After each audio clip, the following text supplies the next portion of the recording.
একসময় গুড্ডি ধারাবাহিকের সেটে শুরু হয়েছিল পরিচয়, তারপর বন্ধুত্ব, আর সেখান থেকেই ধীরে ধীরে প্রেম।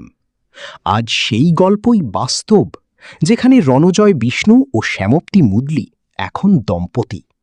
বিয়ের পর এটাই তাদের প্রথম নববর্ষ, আর সেই বিশেষ দিনটাকে তারা কাটালেন একেবারে নিজেদের মতো করে। সোশ্যাল মিডিয়ায় শেয়ার করা ছবিতে দেখা গেল একেবারে ট্র্যাডিশনাল লুকে ধরা দিয়েছেন দুজনেই।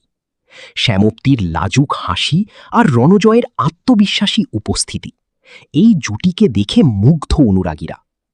ছবিগুলোতে শুধু সাজ নয়, চোখে পড়েছে তাদের স্বাচ্ছন্দ্য সম্পর্ক। একে অপরের কাঁধে হাত রেখে হাসিতে মেতে ওঠা, সবটাই যেন খুব স্বাভাবিক আর ভালোবাসায় ভরা। কমেন্ট বক্সে নেটিজেনদের প্রতিক্রিয়াও নজর কাড়া। কেউ বলছেন সুখে থেকো, আবার কেউ বলছেন এটাই রিয়েল কাপল গোলস। সব মিলিয়ে